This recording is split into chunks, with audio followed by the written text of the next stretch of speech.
Hopefully we can get done and get you guys lunch for at least a couple minutes before the court starts again. No, I'm talking about detention.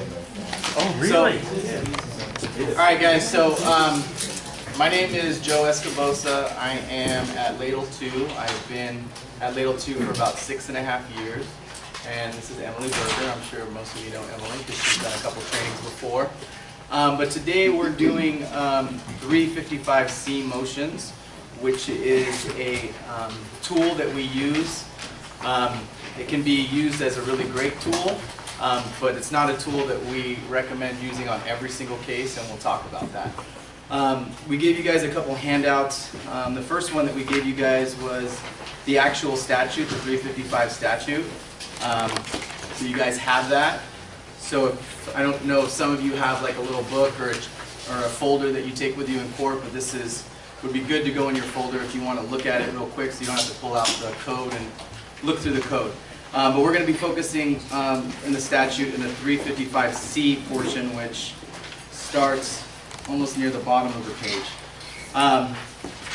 We also gave you guys a cheat sheet, which is kind of like the cliff notes for all this. So this is also a good resource that you can put in your folder in court. We also gave you a couple cases that Emily's going to talk about. It's actually your case. One of them was Emily's cases. It's an unpublished case, but she'll talk about that. That's In Re Ginger Tea. And we also gave you guys a sample 355 objections, motions. So with that, we will pretty much go ahead and we'll start. Yeah, sure. So we'll start, if you guys want to just go to the cheat sheet, we'll go through that. You have the statute to read when you want to read it, or you can read it now. But we'll go ahead and we'll start with the cheat sheet.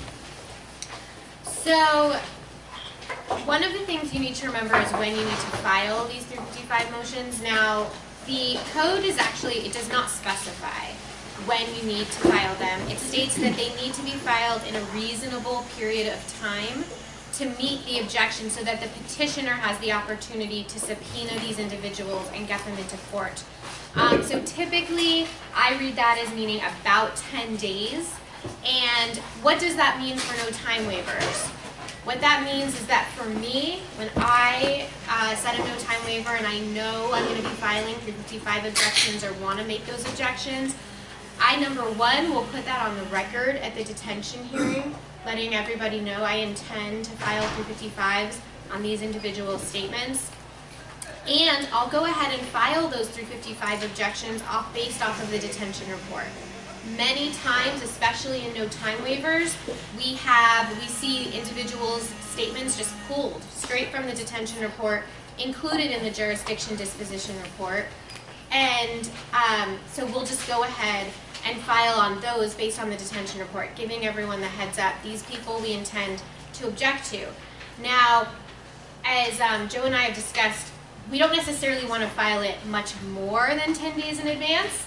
We don't need to give them all the time in the world, but you do have to give them enough time so that they can issue those subpoenas. And the purpose of all of this, as most of you probably know, is that we want to keep statements, hearsay statements from coming in. And that's at the very top of the cheat sheet of why we file these.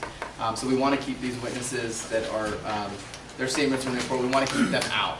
And Emily was just talking about the timing of it. What I do, everybody can do their own thing, but what I normally do is I will get if we don't have a no time waiver, I will get the jurisdiction disposition report, I'll read it, and then if whatever the 11th or 10th day before the adjudication, I'll prepare the 355 that day, get it all ready, and then I'll just put it in my file, put it on my files for that day, 10 days before, and I'll file it on that day. Because essentially we don't want to give the department any extra time, like Emily said, to get these people to court. So, also in terms of who you can include in a 355, so I'll have been working at LADL 9 years in October, and I did make a mistake. I've made a few mistakes in my time here, but one of them was when I was in Department 414, my first assignment, and I wrote up this like 5-page 355C motion, including everyone who had statements. She admitted that she made mistakes? Wow. You know what? I'm doing a lot growth. So, Knowledge. exactly, showing a lot of insight. Dennis calls it AUPLA. So, I included the doctor's statements, I included a social worker who was interviewed, I included a teacher who was interviewed in the report in the 355. Well, it turns out that that was a waste of everybody's time because those statements automatically come in, and that's laid out in the 355 statute. So if you have those types of witnesses, you want to subpoena them instead of just filing a 355. So make sure you subpoena all of those witnesses who are not covered in the 355C statute. And also, I was going to tell you again, when we were talking about when to file it, the 10 days, I got hung up on a case because I filed it 10 days before the hearing, and I got an opposition motion saying it was not timely because it was right around the President's Day weekend and there were 2 holidays. So make sure you look at the calendar, make sure that you don't have extra holidays. Because that jammed me up. I eventually got around it. We got a continuance, but just make sure you keep an eye out for any holidays that are in the calendar. So when should you talk to your 355 witnesses? So 355, you guys should be thinking about all of these witnesses at detention. So once you get the detention report, what I normally do is I'll flag any people who are not police officers or healthcare professionals or teachers. I'll flag them right away. I'll put a little post-it note just to keep an eye on those witnesses because they might make more statements in the jurisdiction disposition report. What I normally will do also is I will make a note for myself to call them or to contact them because it's important that you talk to all these witnesses if you can to find out exactly what they're going to say. And it's also important to speak with your client about these witnesses because they know who these witnesses are. Sometimes these witnesses have things out that they are out to get our client, or they're going to come in and say a lot more than the statements that are in the statements in the report. So that's something you want to talk to your client about to figure out what these witnesses might say to determine whether or not you want to file a 355. Exactly, and you want to talk to them to figure out, are these going to be good witnesses for the defense? Are these going to be good witnesses for the county? If this is somebody who is saying that they have seen our client high, what does that mean? Is this, talk to them, ask them, do you have a background in substance abuse education? Did you actually observe this person using? Did you actually observe paraphernalia in the home?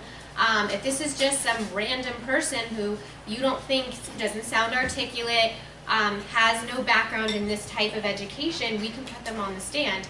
On the other hand, if you're talking to them and they sound very credible and they're saying, yes, actually, I got a certificate of substance abuse education or whatever it is, you don't have to include them in those 355s, and you probably shouldn't.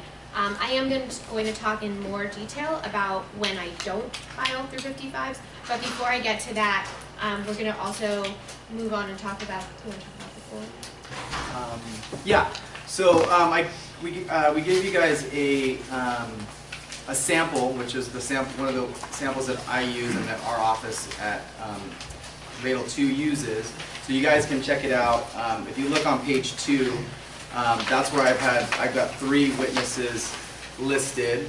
Now I was talking to Dennis Smeal about this, and he told me that different courtrooms have different procedures that they have in regards to the 355. So I would always talk to your judicial assistant and find out exactly how much specificity the bench officer requires. Dennis told me that in 412, I don't know if anybody's from 412, but that bench officer requires you to actually attach the pages of the report of the witnesses that you intend to include in the motion. So just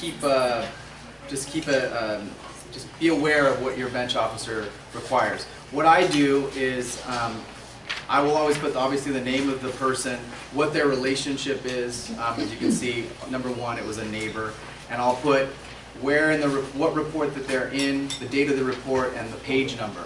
So that's usually for my bench officer. That is sufficient, but make sure again that that is enough for your bench officer. And I love doing 355s on the unnamed concerned citizens because how often do we see that?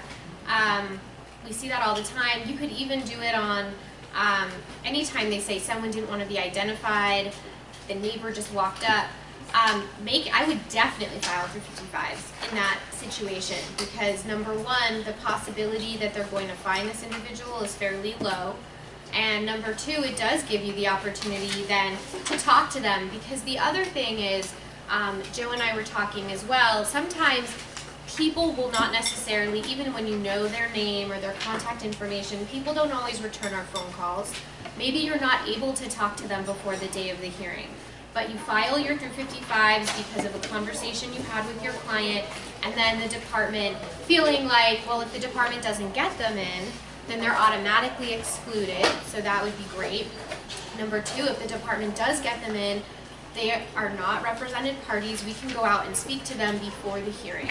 So you want to make sure that you do that at some point. You need to have a conversation with them at some point, even if it is in court right before the hearing. And if this is the unnamed concerned citizen and they actually have a lot to say and they're going to testify credibly, you can go ahead and withdraw your 355 objections. And then those statements will just come in. Yeah. And it's at the bottom, and to go further on that, it's on the bottom of the cheat sheet, but the most important thing when you're thinking about these filings, whether to file 355s or not, is to know what your defense is. What is your theory? What is it that, what are the witnesses that are going to hurt your case? What are the witnesses that can potentially help your case? So that's always what should be going on in the back of your mind when you're thinking about filing 355. I have a question. Does the concerned unnamed citizen include unnamed reporting party? A named what? Reporting party. The reporting party. The hotline caller. I have done 355s on reporting parties. I think you can definitely do it on reporting parties as well, if they're named, absolutely. But they are, most of the time they're anonymous, but if they are named, then I would do a 355 on that. And if they're anonymous, then they're... Well, they're always anonymous. You can usually figure out who it is. Additionally, if it's just the reporting party that they're basing this on, and then they don't have any other individuals named, it's not going to be a very strong case for the department. So it usually is not just what the reporting party states. And in typical cases, I mean, in my experience, in most cases, the reporting party does become fairly obvious at some point, whether it's the other parent or a teacher at school. You can usually figure out from the detention report who the reporting party is. But if the reporting party is truly anonymous, I would say go ahead and file it. Yes. What about a social worker from another state? Is there anything to be made of the fact that in 355 it specifically says a social worker licensed pursuant to Business and Professions Code? Yes, and I think I have that in the cheat sheet. Who can we not include? Where it says social workers and teachers, all of which have to be licensed in the state of California. So that's a really good question.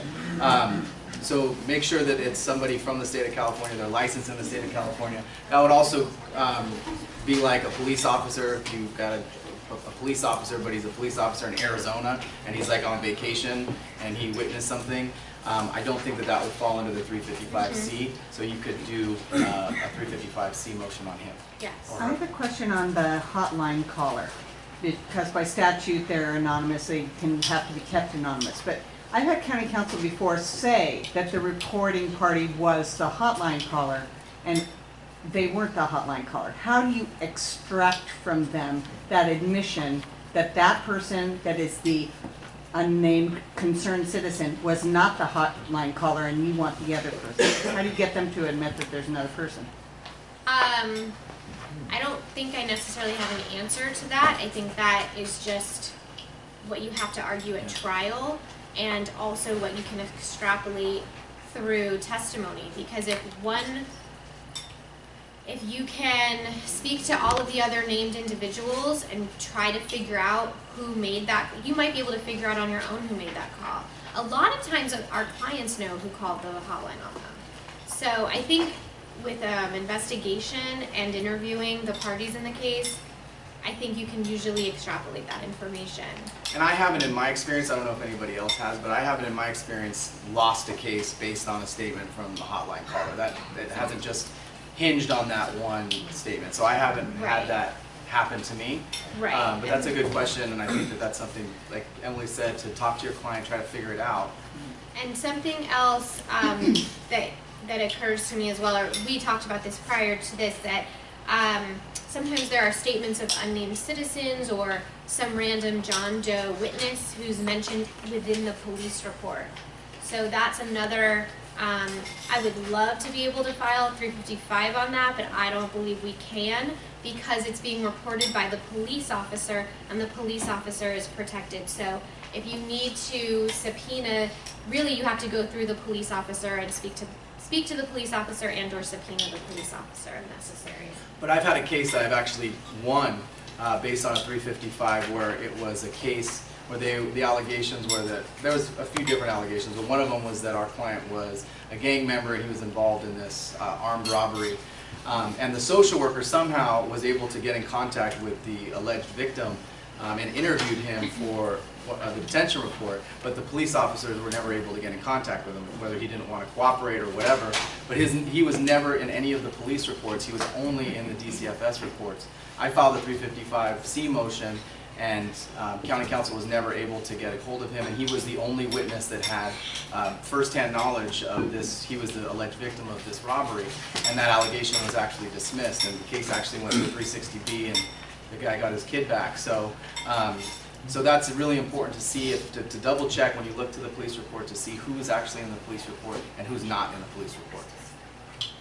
Are 355s limited to jurisdiction hearings, or can we use them Yes. like walk-ons or alumni? Unfortunately, we cannot use them for contested 2-1-Fs or for last minutes or walk-ons or progress hearings.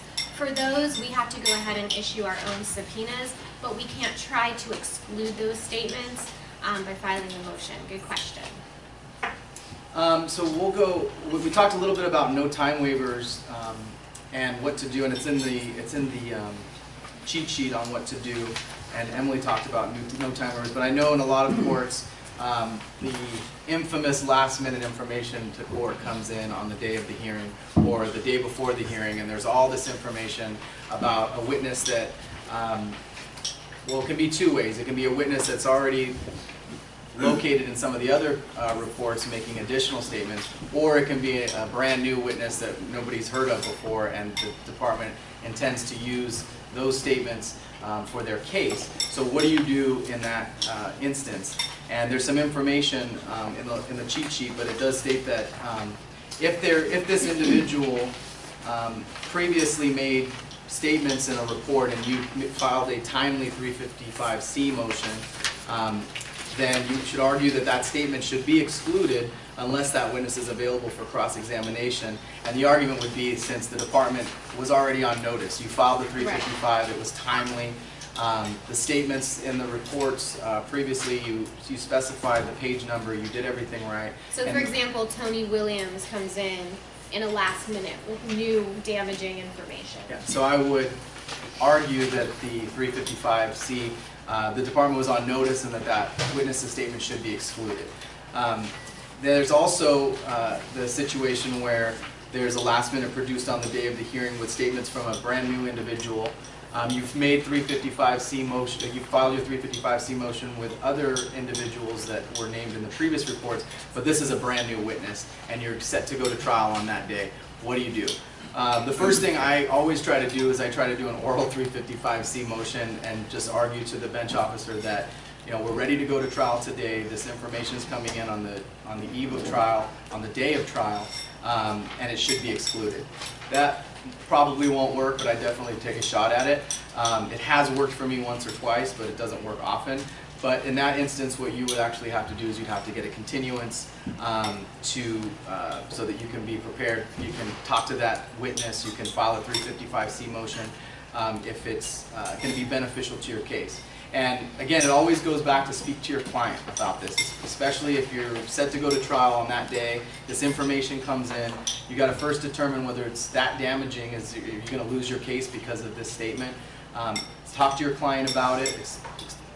Give your client options on what they want to do, and determine whether or not it's actually going to benefit your client to go forward that day or to get a continuance.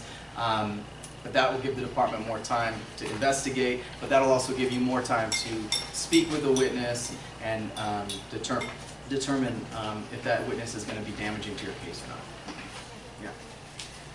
So should I talk about when not to file? Yeah. Okay, so I provided ginger tea to everybody. It's unpublished, you cannot cite to this. But I did have it printed out for you because I think it's a fairly interesting case. It's 14 pages. There's a really good conversation about amending to proof, which this training is not about, but it's worth reading if you're interested in that. So the background with ginger tea was that the mother and the father appeared for the first time at the jurisdiction disposition hearing. Now, how many people request continuances when that happens, when it's the first appearance? And that's usually the right way to go, because usually there are a lot of reports we need to read through, interviews that we need to conduct, determinations that need to be made. But every once in a while, I will go forward on a jurisdiction disposition hearing when it's the client's first appearance. And I like talking about it because I think it's a really good legal strategy in the right case. First of all, the county council thinks they have no trial. So they're not preparing their case at all. Because as far as they're concerned, these clients are in the wind, and there's going to be nobody to contradict their story of the case. So I love to take them unaware. They always want a continuance when this happens. And I will push back and say, no, everyone has had notice and we're ready to go. So this was one of those cases. The parents showed up. It was a medical neglect case in which they were indicating that the child was failing to thrive and the parents were not meeting her needs. The parents were homeless. And it was me. I was appointed to represent the mother. Tom Picata was appointed to represent the father. And I said to Tom, we need to go forward on this today because they don't have the evidence. And Tom was like, great, let's go. So we put the mother up on the witness stand. I had enough time to talk to her. She gave incredible testimony about all of the ways in which her child was meeting developmental milestones. And the reason that I like to mention it in the 355 purpose is because, as far as I could tell, the only real evidence that the department had was on page 12. It stated the shelter worker's observations of the child's appearance at 5 months were concerning, and then the court goes on to say it was not. However, these observations were not substantial evidence of inadequate weight gain because they were based on the baby's appearance, not on information about her actual or expected weight. Now, when I read this prior to going into court, it did cross my mind, perhaps I should ask for a continuance and 355 this person. But then I went a step further, and I said to myself, the only information in this report is that she's a shelter worker. It doesn't list her education. It doesn't list, she's not a social worker, she's not a doctor. Why am I going to 355 this person and have her get up on the witness stand and say that, oh, actually, she did take some child development classes at Cal State LA, and actually, she did an internship at Children's Hospital, and she went to the NICU. You can see what I'm saying? The only information I felt that this person could potentially have would have been damaging because what was in the report was nothing. She was just some random shelter worker. So I went with my gut on that. We went forward. We had the mom testify.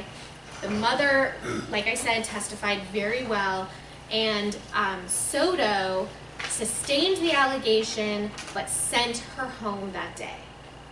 And there's just no way I mean, if we had asked for a continuance, they would have left with monitored visits that day, and it would have given the department more time to beef up their petition. Now, the case is also interesting just because really it was a mispled petition, which is why they talked about conforming to proof, and that was also why I wanted to go forward.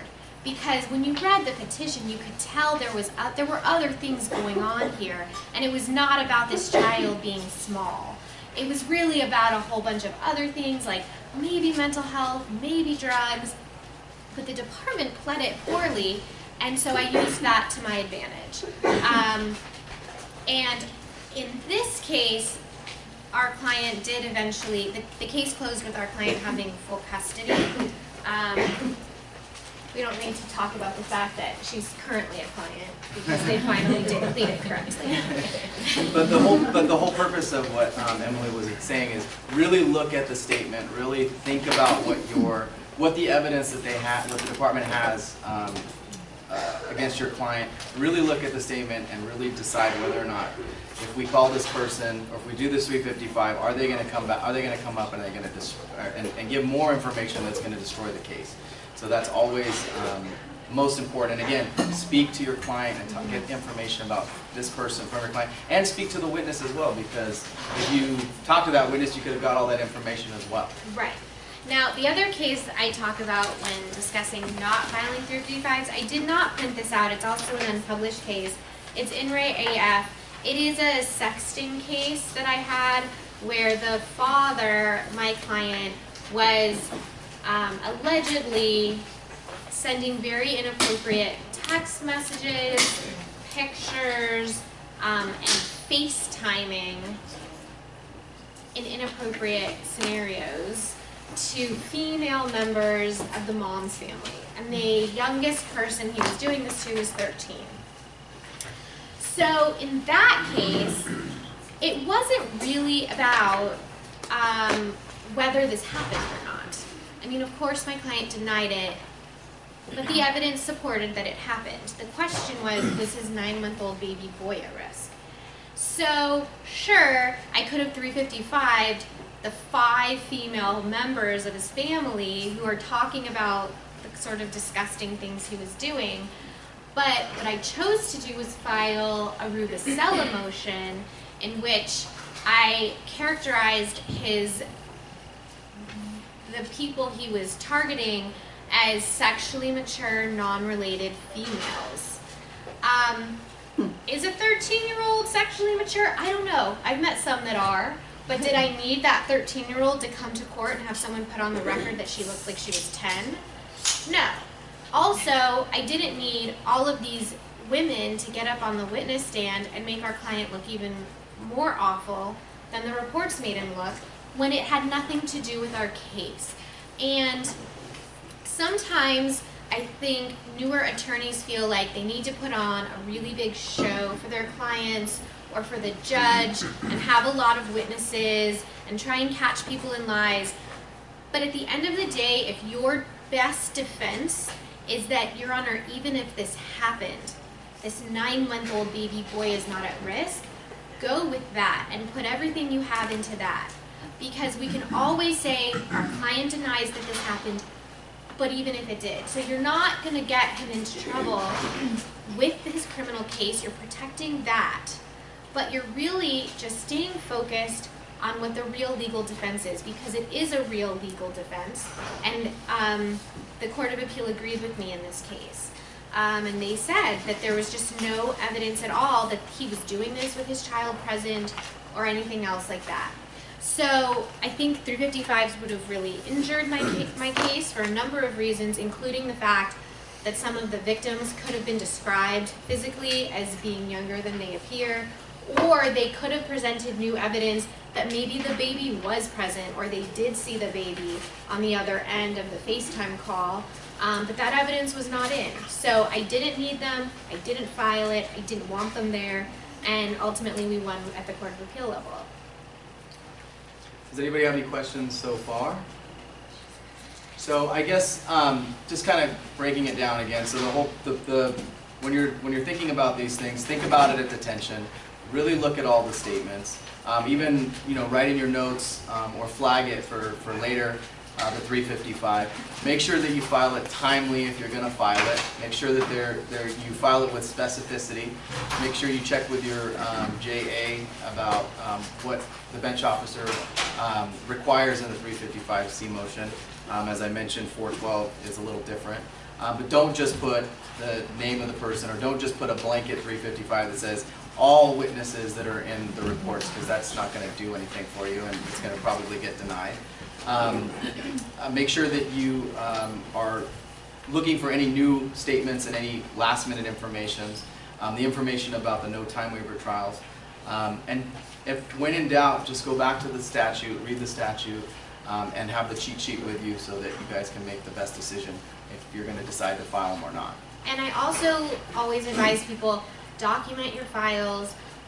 What we don't want to have happen is at the 2-6 hearing, the mother coming forward and saying, well, you know what, you never called in this person, or you never, I wanted to cross-examine X and that didn't happen. And then you can go back to your activity sheet and have the trial attorney on the day of jurisdiction disposition or on the day of detention explaining why we didn't want to file 355s in the case. I really think that explaining your legal strategy, explaining what witnesses we call and what witnesses we don't call, it helps everybody. It helps you, it protects your bar card, because at the end of the day, you just have to show that you had a strategy. The worst thing is if someone says, well, why didn't you do this? And you're like, I don't know, I don't remember. But you know, this is why we have activity sheets. Whether you handwrite them on that day or you go back to the office and type it up because you can type faster, whatever it is, just make sure your file is documented. It drives me crazy when I see files with completely blank activity sheets, because you're doing something. I mean, even if your client's in the wind, you're calling the last known phone number, or you're sending an email, and you can just say, you know, called and left a message, but you have to be documenting what you're doing on your file, and then to me that includes the legal strategy. So just so that you can say to your firm director, well, I didn't call this person because my strategy was to say that the baby wasn't going to be in danger, even if it happened and I didn't want XYZ to come out at trial. You don't have to break down everything in the strategy, but we're not trying to make extra work for everybody, because we all know how much work we actually have to do. But just jot something down, so if it comes up later, you can, at least that'll jot your memory as to why you did what you did. Yeah. Oh, good. Oh. Yes, yeah. Do you think that there's actually a benefit or purpose to filing 355s on, for example, multiple witnesses who are all saying the same thing, when really the department at that point has to just bring one of them in? Because it doesn't exclude everybody else's statements, it just means that they're not alone sufficient to support jurisdiction, but if they bring one of them in or have one of them available, then they're kind of dead in the water a little bit, or maybe not. Well, there's a few different strategies. I mean, number one, you can say, okay, it was a little bit of a gamble. Maybe they couldn't get anyone in, and then they all get excluded, and if one shows up, you can say, I withdraw them. I mean, if you do that over and over and over again, you're going to piss off every single person in your court. So you do have to be mindful of the fact that we work with the same individuals every day. You need to build up credibility in your courtroom, both with your bench officer and with the other attorneys, because no one wants to work with someone they can't trust, right? So I don't recommend doing this, like I said, on every case. But in a certain, in specific cases, it can be helpful. Yeah, and I think also you have to keep in mind that there's all kinds of reasons why people don't want to come to court and don't want to get involved. They might have wanted to get involved on that day when the social worker talked to them and they had all this information to give. But then when they're called into court, or when they're saying, hey, you got to come down to testify, when the county council calls them, there's all kinds of reasons why people don't want to come. They don't want to get involved. Maybe they now made up with our client and they don't want to, but then we could possibly use that client to help us. But just also keep that in mind too. There's all kinds of reasons why people don't want to come down here and get involved. So that was a good question. Can you guys talk a little bit about what you can do if you have a case and you're real close to the adjudication or day of the adjudication and you realize, oops, I goofed, I should have filed 355s on this? Well, the first thing I always do is I call the person. I call the individual and I try, they don't have to necessarily know that you're going to try to rip them apart on the witness stand. You can call them, be very friendly, explain that you need them there at trial, and ask if they'll come. I have gotten people in just by calling them and asking them to appear. So that's the first thing I do. Second thing is try to get a continuance somehow. There's different ways that we can try to get continuances. It doesn't have to necessarily be for that reason, but if you can come up with a reason that's good cause to get a continuance, go for that. And yeah, I guess that would be the best thing to try to Yeah. do. I mean, you just kind of got to hope for it. But I think that Emily's recommendation is to really talk to them, use a little bit of charm, you know, explain to them that you just need them to come down, because just have to ask them a couple questions and they'll be in and out. Try to cover it that way. And then if you can't, just try to get a continuance using, you know, any way that you can, any ethical way, obviously, that you can get a continuance. Do you have any other suggestions? Okay. I saw a hand. Assuming that a continuance wouldn't prejudice your client, that you would have no problem with putting it over. If you're kind of at the 11th hour, you realize, oh, I should have filed 355s, would you go ahead and file them knowing that it's way too late for them to submit and then just submit on the continuance, or would you? I think that that's a good third option. Yeah, I do. Yes. And you know, and if you are jammed up, and you might want to think about changing your strategy. I mean, you have your client there. Your client can testify, but again, you have to make sure that you're not going to be putting your client in any jeopardy, or that it's going to be a good idea for your client to testify. Or other witnesses that you might be able to get in the 11th hour that can help the case. So to kind of offset what the other witness said.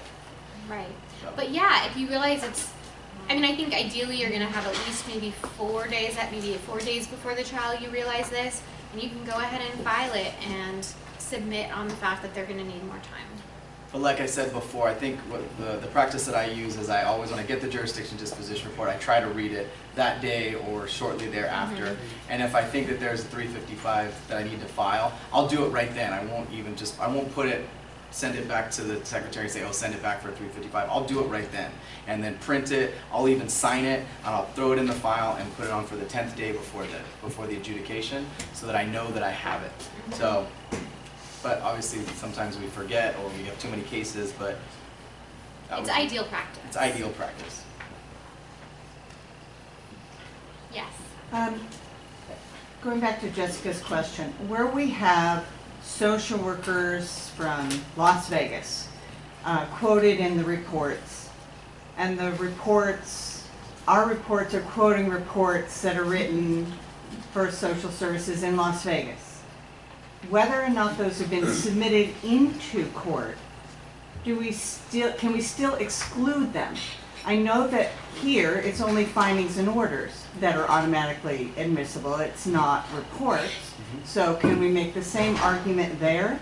Because of course the findings and orders in that court proceeding we can't keep out. Right.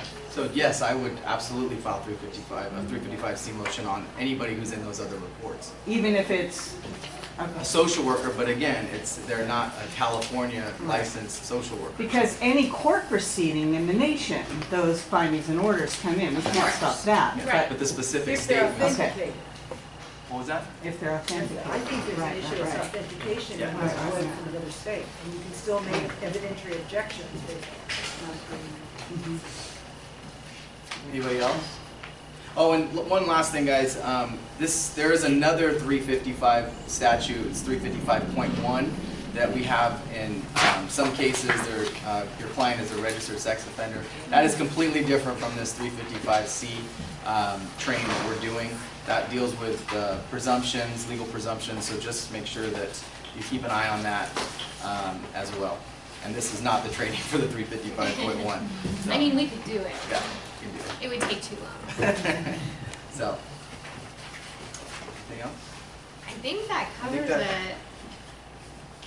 Should we keep talking? Well, if you guys ever have any other questions, you can come to us or talk to Yeah, your sure. supervisors or for extra guidance. But this cheat sheet, I think, covers most of the things that we deal with on a regular basis. I 355 before statements from a dependent juvenile who was not on our case. Right. And then the court required that dependent juvenile's attorney come in. Yes, I've had that experience as well. So is that dependent minor's attorney who's not on this case, is that person a party? No. No, not to this. Can they object during questioning? I would say no. I would say no. I would not object to them being present in the hearing, but I would object to them having any standing.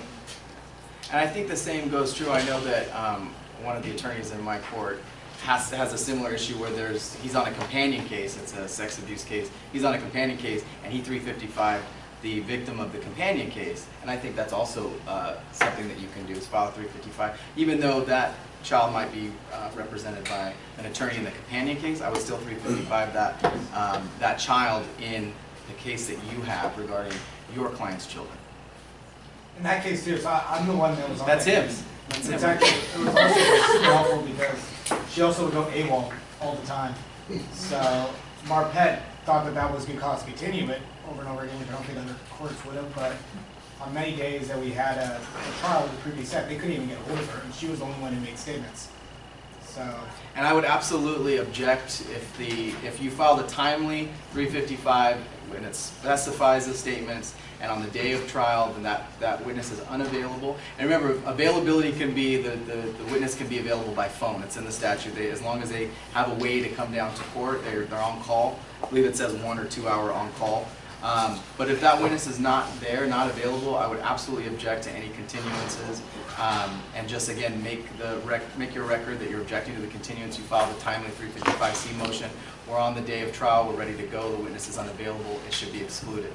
So definitely make those objections and think about an appeal if the court denies that request for, it grants the continuance for the department on those types of cases. Absolutely think about an appeal.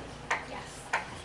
On a practical level, what would the appeal do if they get the witness testifies, it's sustained? What does that objection get us? If we object to the continuance, I mean, we should, but in all practical purposes, how would it affect an appellate decision if the evidence is substantial? Meaning that on the day, so you filed at the timely 355, they weren't ready for trial, you objected, they continued, and then they got the kid later. I would still say that you know, that your client didn't waive time. There was no need. There was no good cause for continuance. Everything was filed timely, and it would be up to the Court of Appeal. Well, number one, we're talking about a no time waiver. So because if you waive time in the beginning, then you waive time for the life. Yeah. And secondly, I would really look at the facts of the case, and I wouldn't just try to make a point, because the truth is bad facts make bad law. And if when they eventually get the witness in to testify and they're testifying about really horrible things that our client did, I would not appeal that. I would, however, I probably wouldn't appeal unless you're going to actually get the case overturned or reversed. Yeah, as long as your client doesn't want to file an appeal, because obviously if your client wants to file an appeal, we're filing it. Of course, Yeah, of course. I agree. I'm just saying in terms of what you advise your client, Yes. you do need to remember that even though you might not agree with the procedures in the court, at the end of the day, we are a court for the protection of children. So most courts of appeal are going to say, you know what, this continuance was necessary for the protection of this child. It's just a matter of, number one, protecting your record. Number two, also sending the message to your client that your client has an advocate, and a lot of times we make our objections, we make our arguments for our client who's sitting next to us. So we're not going to be rolling over on our clients, particularly when they're sitting right there and they need to know that they have an attorney who's going to be making all the necessary objections. Do you have anything to say to judges who say, well, you know how to find this witness, subpoena them yourself? I would just say that's not what the code requires, Your Honor. And it's not our case. We don't have the burden. They have the burden. Exactly. It sounds to me like you're trying to shift the burden. Yeah. And then additionally, right off of that, in my personal experience kind of situation that I've had is that I've had situations where the county council just says, okay, fine, they don't subpoena the person because they don't really care if that person's statements are going to be the sole basis for jurisdiction or not.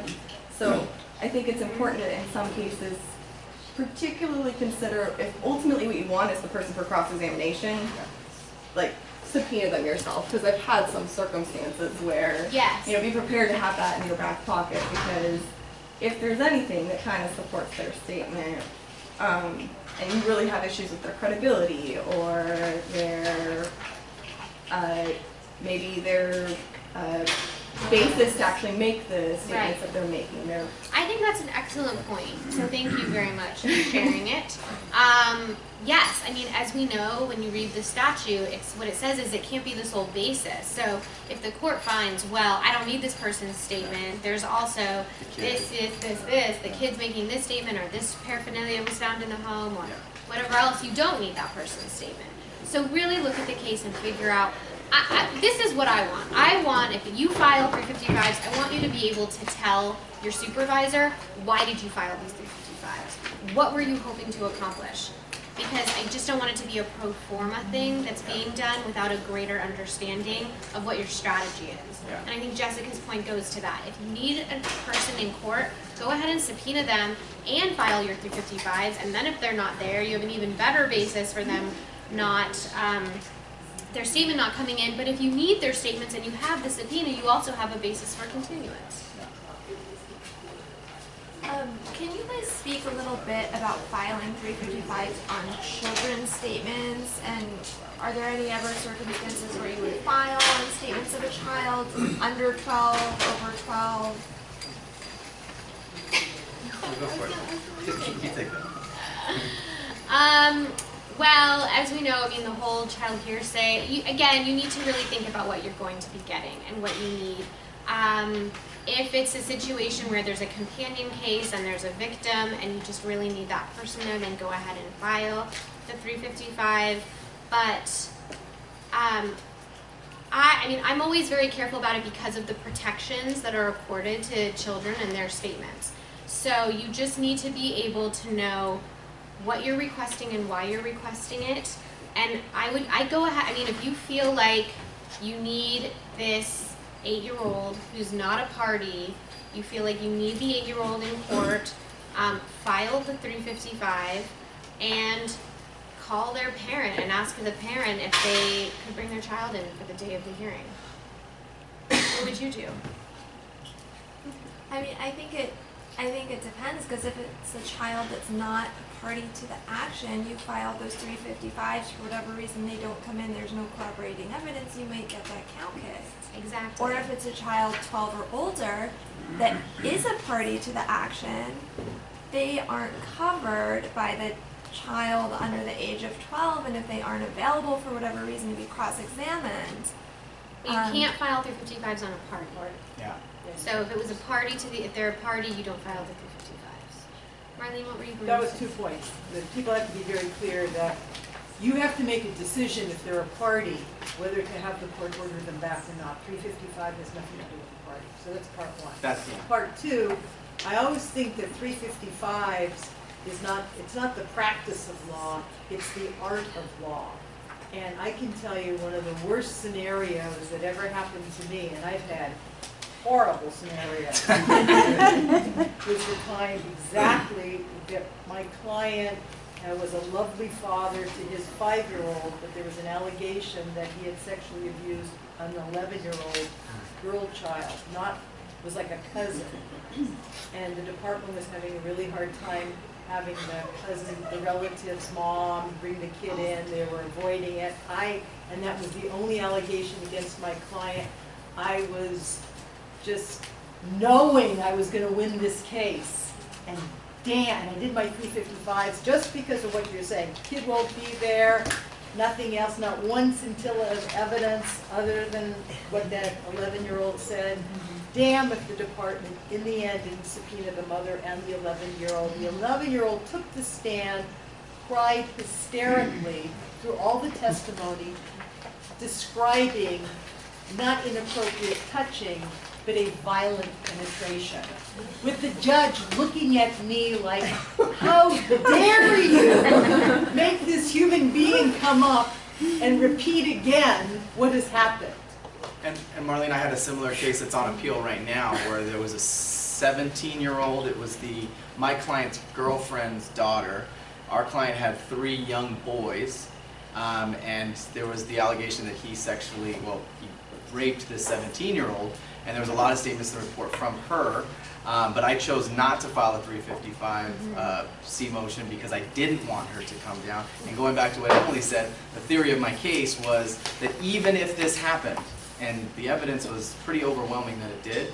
The question that this court needs to make is, how are his 3 infant boys that live with mother on a regular basis, she's the primary care, how, Rubicella, and I distinguished the IJ case, I went through all of those cases in regards to the sex abuse. Marpet sustained. That wasn't a shocker for me. I already had the notice of appeal already filled out. And I filed it that day, and it's on appeal. We actually had it on today for a progress hearing, and it's on appeal right now. So we'll see what happens with that case. But that was an example of when I didn't file it because I didn't want this young girl, even though she had some credibility issues. She was ditching school when it happened, and she was drinking. There was things that I could have asked her questions on. But ultimately, she probably would have done the same thing as the 11-year-old that just started bawling and explaining how this guy took advantage of her and raped her. And I didn't need that to come in because that's not what my defense was. Right, and that's right, exactly. And that was why I didn't do it in my In-Rate AF case as well. So definitely think about your case, decide whether this tool is going to help you. Right, and when you, I think there are, of course we have so many cases where you really just can't tell if this 15-year-old or 16-year-old is telling the truth or making it up, but if that person is not a party and doesn't have a lawyer, if they don't even have their own dependency case, you can try talking to them. You can call them, you can try talking to them. If they are on your case or if they have a lawyer in the building, you can talk to the lawyer. Most of us have fairly good relationships with minors counsel, and we can say, do you feel like she's being coached, or do you feel like she's making this up, or do you feel like this really happened? And most of the time they'll talk to you honestly. Anybody else? All right, guys. Good luck. Thank you. Hey, guys. Thanks for coming. Thanks for coming. Thanks for contributing to the conversation. I know I wanted to talk to you, but I didn't realize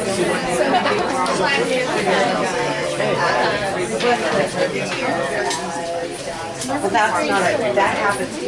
What are you going to do in the first place?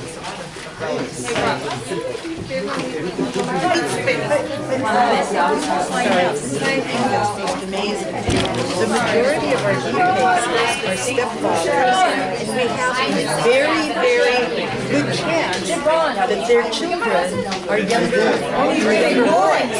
So we try a lot. And sometimes we win, sometimes we lose, but it makes no difference because even if we lose, we have a really good appealable issue. That's what I'm saying. So, Are you going to have at all? That's what I was like, because she's got questions. One second. Like basically,